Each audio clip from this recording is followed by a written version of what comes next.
Ce que les Anglais appellent donc le procès du siècle a commencé aujourd'hui. Le procès qui peut détruire l'un des clubs les plus puissants du monde, Manchester City, présumé coupable, bien présumé, de 115 infractions au règlement de la Première Ligue et de l'UEFA. Julien, est-ce que tu peux nous rappeler, je sais que c'est complexe, hein, mais en quelques secondes quand même, pour qu'on comprenne bien ce qui est reproché à Manchester City sur la période 2009-2018?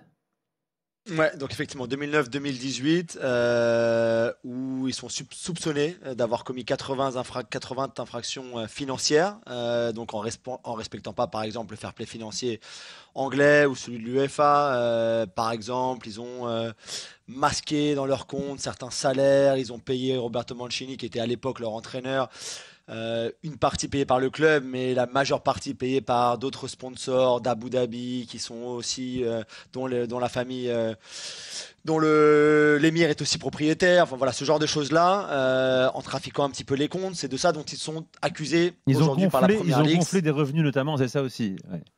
Ils ont aussi gonflé des revenus, donc voilà, ils ont fait en fait tout pour pouvoir continuer à dépenser beaucoup d'argent, que l'argent ne vienne pas forcément des revenus habituels, on va dire, d'un club de foot, mais de versements de sponsors amis, on va dire, entre guillemets, ou de compagnies, de sociétés qui étaient simplement détenues aussi par les mêmes propriétaires que le club de Manchester City. Donc voilà, tout ça, ce qui est interdit et par l'UEFA et par la Première Ligue également. Donc 5 ans d'enquête. Et la Première Ligue qui, enfin, a donc renvoyé, voilà, c'est le mot cherché, renvoyé City devant une commission indépendante qui comptera 3 membres, qui va donc se réunir pendant on pense, 10 à 12 prochaines semaines. Donc ça, c'est un long procédé encore qui va encore se poursuivre très longtemps. On n'aura pas finalement de réponse, de sanctions, ça va pas se terminer avant peut-être avant le printemps 2025, prochain, fin ça, 2025. c'est ça. Voilà, parce qu'ils Parce peuvent que si encore City faire fait appel ensuite, c'est ça peut durer encore plus d'1 an cette histoire. Ça durera plus longtemps. Ça peut pas aller devant le tribunal administratif du sport, donc le TAS, qui, alors que l'UEFA avait une première fois condamné Manchester City en 2020, le TAS avait annulé cette condamnation. Donc le TAS peut plus être maintenant je sais pas comment on dit. Ouais, le TAS ne peut plus annuler la sanction, en tout cas, c'est clair. Voilà, exactement. Ce qui est intéressant, ça sera que ici en Angleterre. Il y a beaucoup de fatalistes, c'est bien que tu le dises, Julien, sur le chat notamment, qui disent « City est tellement gros que City ne sera pas pénalisé, City est trop important pour la Première Ligue ». Mais la différence, c'est que la Première Ligue est déterminée à aller au bout de son enquête et voir à faire tomber City, convaincu des infractions. Ah oui, tout à fait. Après, ils veulent pas forcément faire tomber. L'idée, c'est pas forcément de faire respecter City. En tout cas la règle. Voilà, exactement. Parce qu'à un moment, on a vu des cas beaucoup moins importants et qui étaient clairement aussi différents d'Everton, de Nottingham Forest, même de Leicester il y a quelques mois encore, de clubs qui avaient trop dépensé d'argent par rapport aux règles du fair play financier ici en Angleterre. Donc le fameux PSR où tu ne peux pas dépenser autant d'argent que tu veux. Ça marche pas comme ça. Comme un petit peu la DSTG, comme la Liga chez Fred, voilà, ce genre de choses-là, ce genre de règles-là. Et la Première Ligue veut simplement faire respecter ça.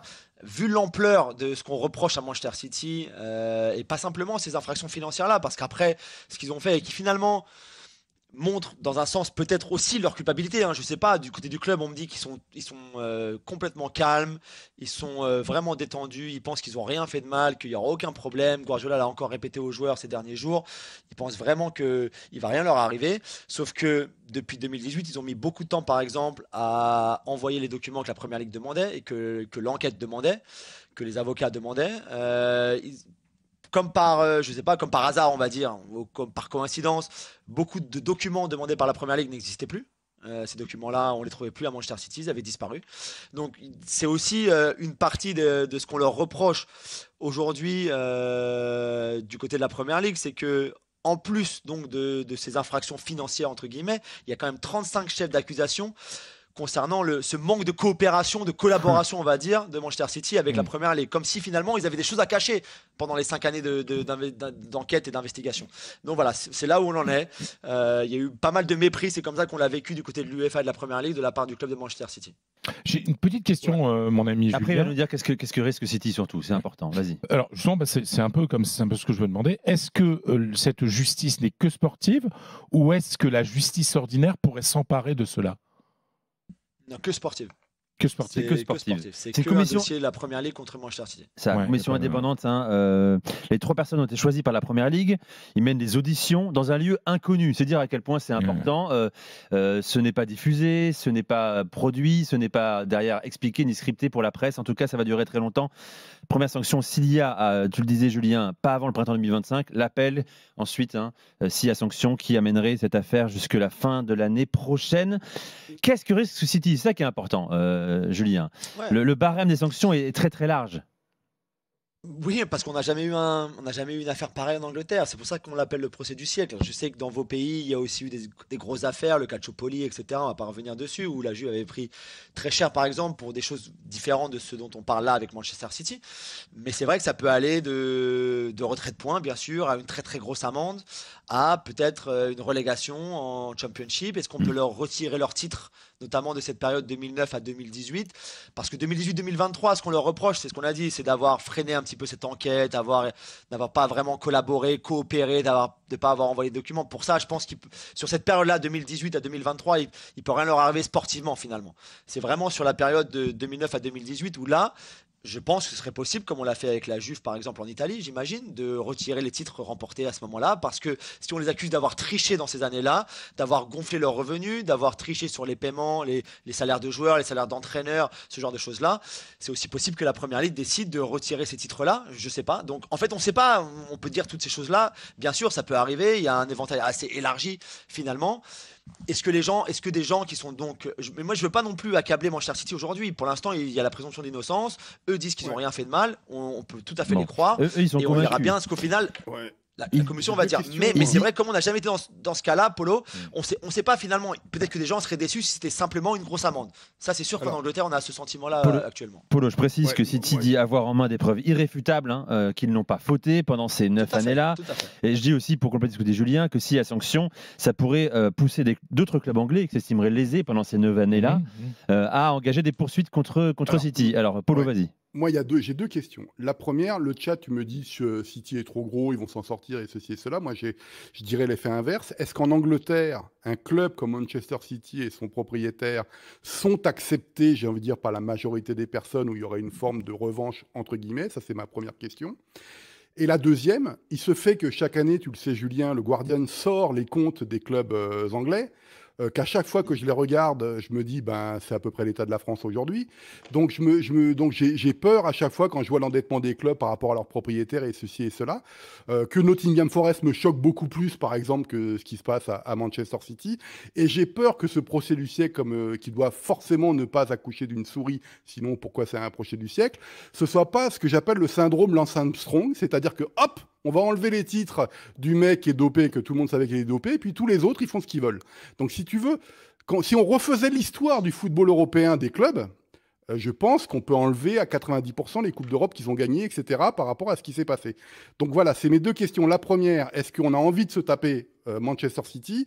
Et la deuxième, est-ce que si City était condamné, ça permettrait pas tranquillement aux autres de s'adapter, alors que quand même, quand je vois ce qui se passe parfois, encore une fois, je fais référence à ce qui fait le Guardian, finalement, c'est un peu l'hôpital qui se moque de la charité. L'ambulance, pardon. Si, tu as un petit peu raison, oui. Si, mais je pense qu'il y a peut-être un petit peu de ça aussi. Après, je sais pas, après, c'est compliqué à dire. Encore une fois, on n'a jamais été dans cette position-là. Personne, c'est jamais arrivé. On n'a jamais vu des choses pareilles. On n'avait jamais connu non plus avant Manchester City et Abu Dhabi ce genre de propriétaire avec cet argent-là. Avant, ça n'avait jamais vraiment été comme ça.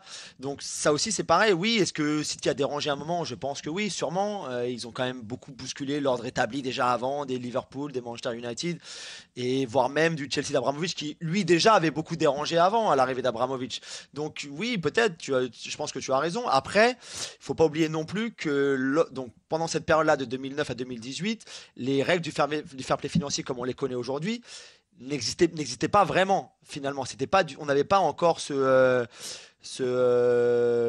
barème comme on l'a aujourd'hui dans ces à respecter tes dépenses par rapport à ce que tu gagnes, par rapport à ta masse salariale, ce genre de choses-là n'existait pas vraiment à cette époque-là. D'ailleurs, c'était des grosses dépenses, si tu faisais pas vraiment attention. Là, c'est beaucoup plus strict maintenant. Et je pense que ça aussi peut-être a joué au moment où City, entre 2009 et 2018, a donc fait toutes ces infractions supposées. C'est ça aujourd'hui, ce serait plus possible. Et d'ailleurs, aujourd'hui, ils le font pas. Ils vendent très très bien. Ils achètent moins qu'avant aussi, parce qu'ils savent très bien qu'il faut bien rester dans les clous et il faut bien respecter toutes ces règles-là. Donc, je sais pas, je pense que les choses ont beaucoup changé. 2009, c'est il y a très longtemps. T'as l'impression qu'il y a une autre vie finalement, quasiment pour Manchester City. Donc c'est ça qui est un petit peu bizarre finalement, c'est qu'on est en 2024 et on sera en 2025 et on parlera de choses qui sont arrivées en 2009, Oui. en 2010. On n'aurait jamais dû attendre si longtemps finalement. Mhm. Et au final, c'est ça, c'est un procès décalé qui est un procès du siècle, mais qui a une période qui finalement paraît tellement lointaine.